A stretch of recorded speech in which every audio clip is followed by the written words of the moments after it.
भगवान बैरियों के बीच में ना बैठा है, घृणा वालों के बीच में ना बैठा है। उनके हाव भाव भी, उनकी चेष्टाएं, उनके इशारे, वो सब नफरत पैदा कर रहे होते हैं। उनकी वाणी में टोंट कसेंगे वो। उनका हंसना भी मजाक उड़ाना होगा। उनके द्वारा कुछ भी व्यवहार होगा वो आपको दर्द दे रहा होगा, क्योंकि वहां नफरत है। तो नफरत में आप नहीं जी सकते। और ध्यान रख लीजिए, आप जी सकते हैं तो एक ही रूप में, कि आपको प्रेम में रखा जाए, प्रेम के वातावरण में रखा जाए। तो आप क्या कहेंगे? वक्त रुक जाएंगे। ऐसा वक्त जिंदगी में हमेशा रहे। इसलिए जो गालिब ने कहा ना कि गम की कटती नहीं एक रात, गम की कटती नहीं एक रात, और दिन गुजर जाते हैं 100 आराम के। 100 आराम के दिन भी ऐसे कट जाते हैं कि जैसे छोटी सी बात रही हो, थोड़ा सा समय रहा हो। गम की कटती नहीं एक रात, दिन गुजर जाते हैं 100 आराम के। क्या बताऊं गालिब, गम बुरी बला है।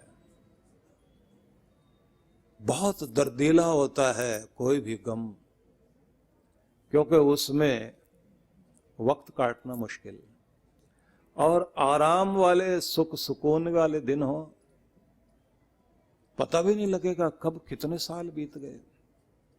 तो याद रखना कि खुश रहना आपका स्वभाव, दुखी रहना आपका स्वभाव नहीं है। प्रेमपूर्ण रहना आपका स्वभाव है, घृणा में रहना आपका स्वभाव नहीं है। थोड़ा और आगे बढ़िए।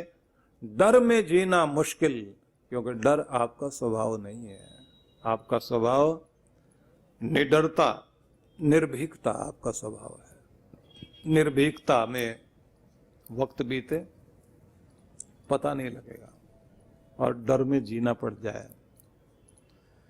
सबसे बड़ी ताकत दुनिया में डर बनकर बैठता है, दुनिया को नचाता है। पहले लोग बंदर को नचाते थे और आप लोग देखते थे कि बंदर नाचता था, और वो बंदर वाला क्या कहता था कि जा अपनी माँ के लिए पानी लेकर आ, और बंदर वहीं बैठा रहता था। और फिर कहते थे तुम्हारी वाइफ ने पानी मंगाया है, और फटाफट उठ के जाता था और एक गिलास में पानी लेकर के आता था। अब असल में देखा जाए तो बंदर कुछ भी नहीं कर रहा है। वो जो करता है वो डंडे के कारण करता है। वो जो उसको डंडा दिखाता है ना, उसे पता भी नहीं है क्या कह रहा है। बंदर को कुछ पता नहीं है कि क्या कहा जा रहा है। उसे तो सिर्फ ये पता है कि जब ये डंडा हिलाएगा तो उठना है, और जब ये कहेगा बैठे रहो तो बैठे रहना है। वो क्या लैंग्वेज समझे। लेकिन बंदर वाला एक स्टोरी बनाता है, इशारे सिखाता है, ट्रेंड करता है। और मैं क्या समझाना चाहता हूं, बंदर हो या हाथी हो, सांप हो या बिच्छू, सब पर डर राज कर रहा है, वो नचा रहा है। इसलिए विदुर ने एक बड़ा शब्द लिखा, दंडम धर्मम विदुर्बुधा, कि कहीं दंड जो है, डर जो है, वो धर्म बन के बैठ गया। लेकिन फिर भी बात ध्यान रखना, डर में जी नहीं पाओगे आप, क्योंकि वो स्वाभाविक नहीं है। जो स्वाभाविक चीज है वही आपको जिंदगी देता है। इसलिए निज रूप में डर नहीं है। जो आपका वास्तविक रूप है, जो आपका असली स्वभाव है, वो डर का नहीं है।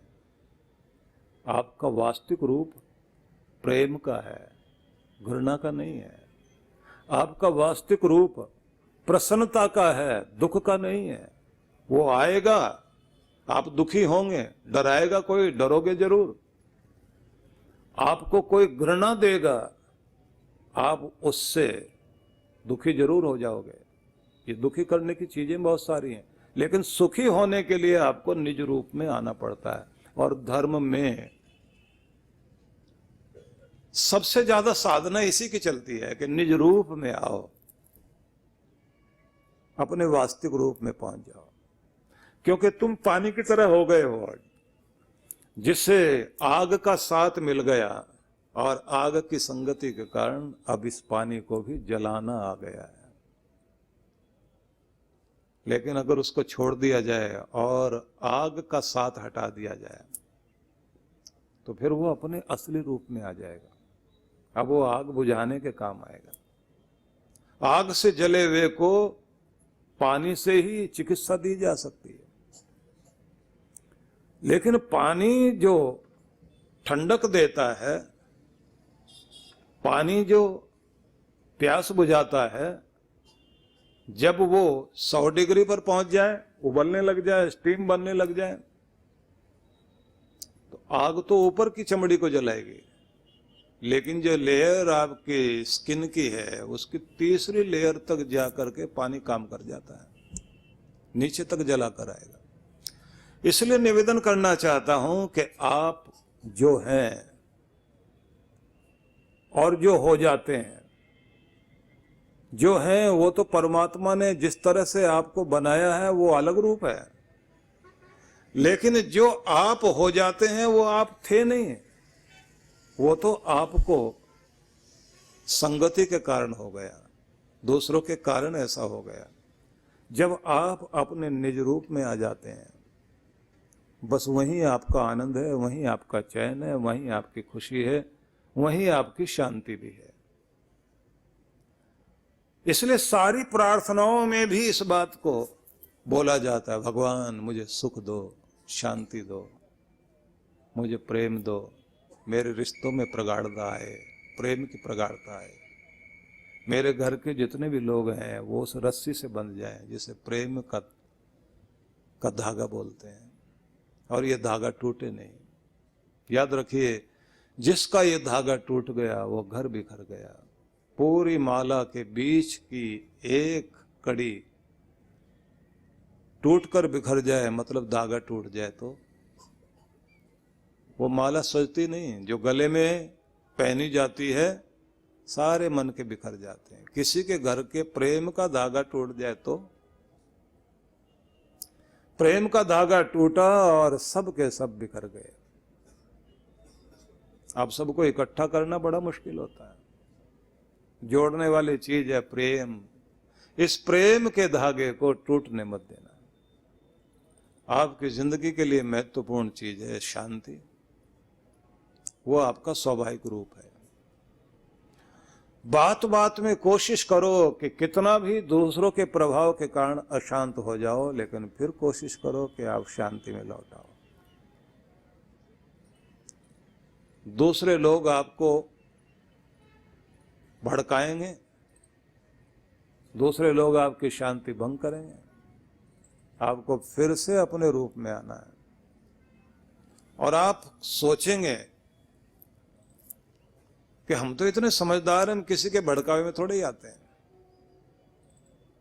कितने भी समझदार बन जाइए आप, भड़काने वालों के पास बड़े तरीके होते हैं। उनके पास जहर की प्याली ऐसी होती है, इतने धीरे से थोड़ी थोड़ी बूंद बूंद करके कान में डालते हैं। और अच्छे भले घर में महाभारत की रचना हो जाती है। सब एक दूसरे के सामने आके खड़े हो जाते हैं लड़ने मरने को,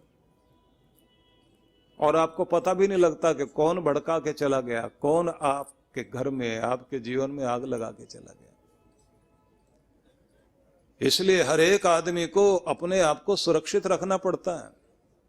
जैसे घर के दरवाजे बंद करने होते हैं चोर के लिए, डाकू के लिए, कोई गलत आदमी अंदर ना आ जाए, आपको भी अपने कुछ दरवाजे लगाने पड़ेंगे।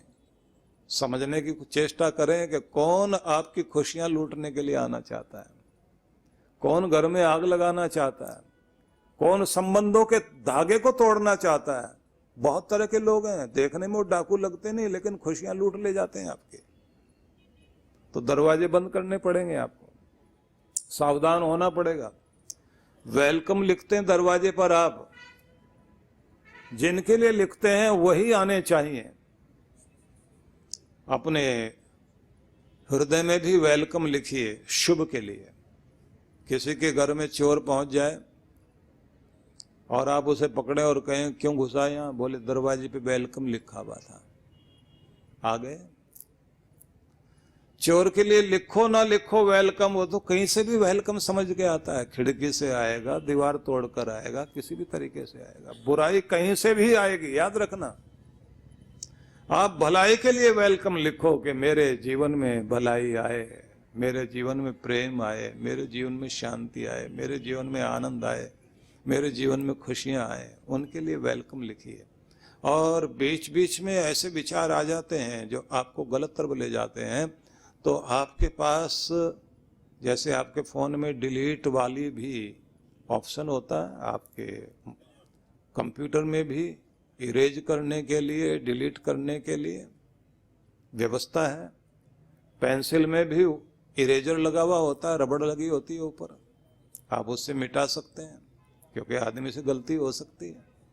किसी भी तरीके से आपकी जिंदगी में गलत चीज प्रवेश कर जाए, तुरंत डिलीट वाला बटन दबाओ, निकालो बाहर। फिल्टर करने की व्यवस्था है ना आपके अंदर। अगर फिल्टर कर सकते हो तो बहुत अच्छी बात है, और जिसने फिल्टर नहीं किया तो ये ध्यान रख लीजिए, उसकी जिंदगी में फिर वो अनचाही चीजें आकर बैठेंगी और जिंदगी को खराब करेंगी। घर खराब होगा ही होगा। और फिर आप देखते हैं लोगों को, पत्नी सोचती है मां भड़काती है, इसको मां सिखाती है, और मां क्या सोचती है, इसको इसकी वाइफ सिखाती है। और पति क्या सोचता है बेचारा, बोले मुझे तो ये दोनों के दोनों अनपढ़ ना समझ ही समझते हैं, सोचते हैं यही लोग पढ़ा रहे हैं मुझे। आपस में बात करेंगी सहेलियां, वैसे तो हमारे पति बहुत अच्छे हैं लेकिन बहुत भोले हैं, इनको इनकी माँ रोज पढ़ाती है बैठ के, माँ पढ़ा के जाती है, तब काम खराब होता है। माँ को कौन पढ़ाता, बोले ननंद आती है ना, ननंद आती है, वो पढ़ा के जाती है। मतलब वो भी अनपढ़ है, उसे भी पढ़ने की जरूरत है, तो ननंद आके पढ़ा के जाती है। इधर ननंद भी और सास भी दोनों बैठी हुई हैं, और बहू दूर से झांक के कह रही है पढ़ाया जा रहा है पति को।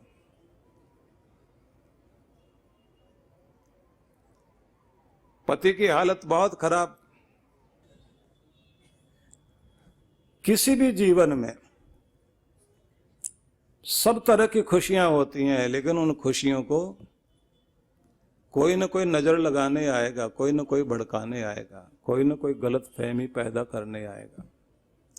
और अपनी गलत फहमियों को जितना जल्दी आप ठीक कर सकते हैं ठीक कर लेना, नहीं तो ये गलत फहमियां नफरत में बदलेगी, और नफरत में बदल गई तो रिश्ते को खा जाएगी। इसलिए पहले ही सावधान हो जाना।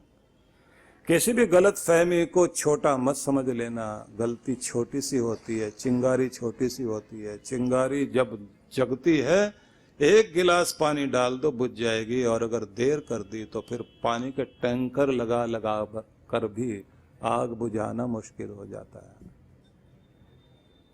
समझ लेना बात को। तो इसलिए निज रूप में आप रहोगे तो निज रूप में ही आपका आनंद छिपा हुआ है, लेकिन जैसे निज रूप से बाहर गए वहीं से आपका दुख शुरू हो जाता है। इसलिए धर्म और अध्यात्म आपको उस तरफ लेकर जाता है जिससे आप अपने निज रूप में स्थित हो सकें, अपने प्रेम में, अपनी शांति में, अपने आनंद में, अपने चैन में, अपने संतोष में, अपने धैर्य में। आपका निज रूप भी वो है जहां आप शांत और सहज रहते हैं, वो आपका निज रूप है। जहां आप शांत और सहज रहते हैं वो निज रूप है। उस रूप में आप अपने आप को बैठाइए, तो उस समय कोई बुरा कह भी दे, हंस देते हैं आप, कहते हैं कोई बात नहीं, आपने बोल दिया ना, मैंने बुरा नहीं माना, क्योंकि आप अंदर से शांत है, आप अंदर से स्थिर हैं। समस्या वहां शुरू होती है जहां आप पहले से उबले बैठे हो और किसी ने छेड़ा और वो याद करे कि इस आदमी से बड़ा मुश्किल है, पंगा ले लिया हमने, जान बचानी बारी, क्योंकि पहले उबला बैठा है। इतने कुछ लोग ज्वलनशील, अत्यंत ज्वलनशील पदार्थ बने होते हैं कि चिंगारी देखी दूर से और ऐसे पेट्रोल की तरह से आग भड़कती उनके अंदर। लड़ने मरने को तैयार, फिर बचना आसान नहीं उनसे। घर में आपने देखा होगा कि पति घर में लौटे और पत्नी ने 2 बार 3 बार कोई बात पूछ ली तो पति आपे से बाहर एकदम। क्यों? क्योंकि तनाव सहते सहते और बाहर के वातावरण में, गुस्से वाले वातावरण में जीते जीते वो बाहर से तो अपने आप को शांत दिखा रहा है, लेकिन अंदर से शांत नहीं है, बहुत उद्विग्न है। जैसे किसी ने थोड़ा सा छेड़ा, विस्फोट, ब्लास्ट कर जाता है। तो क्या करें? जो मैं कहूंगा उसे ध्यान से सुनना आप लोग। धीरे धीरे धीरे धीरे करके आपके अंदर प्रेशर बनता है, दबाव बनता है तनाव का।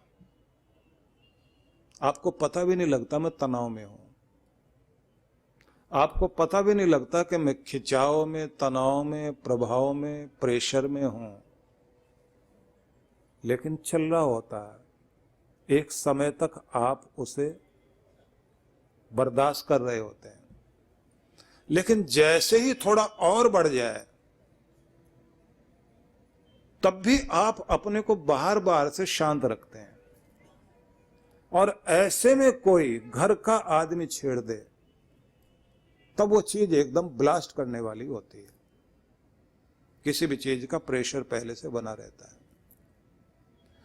इसलिए सबको मैं ये निवेदन करना चाहता हूं, एक तो प्रकृति के बीच में रहिए, पानी की मात्रा ज्यादा सेवन करें, मिर्च मसालों से बचें, तला भुना कम खाएं, बच्चों के साथ बैठकर हंसिए बोलिए, और जितना हो सके थोड़ा ध्यान जरूर करें। उनकी संगति में बैठिए जो आपको शांत करें। और ध्यान की एक विधि है जिसको बोलते हैं शिथिलीकरण, स्वयं को शिथिल करना। उस विधि को ठीक ढंग से सीख कर प्रयोग करना शुरू करें। हो सके तो योग निद्रा सीखनी चाहिए। लेटे लेटे आप अपने आप को तनाव मुक्त कैसे करते हैं। सिर से लेकर पांव तक आपके शरीर के एक एक अंग में बैठे हुए सभी तरह के तनाव को धीरे धीरे धीरे धीरे करके आप इतना शांत कर दें, बाहर निकाल दें सारा तनाव।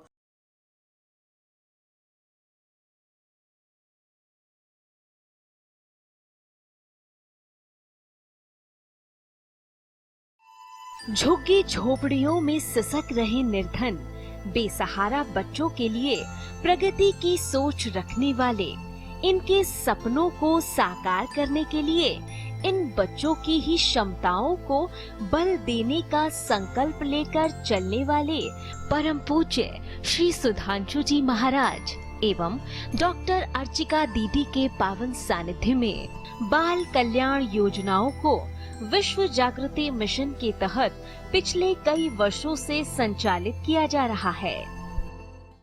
इसके लिए पूज्य श्री द्वारा झारखंड के नक्सली प्रभावित आदिवासी क्षेत्रों रुक्का खूंटी में निर्धन बच्चों के संपूर्ण विकास के उद्देश्य से पिछले कई वर्षों से स्कूल चलाए जा रहे हैं।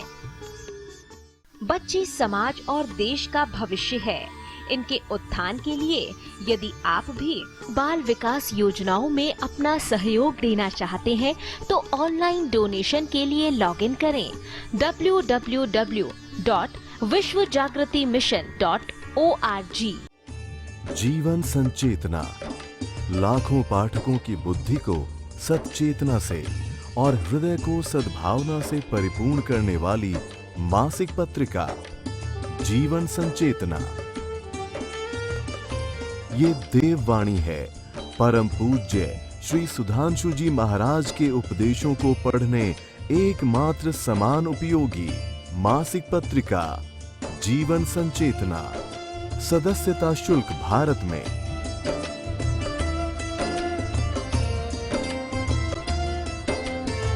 सदस्यता शुल्क विदेश में।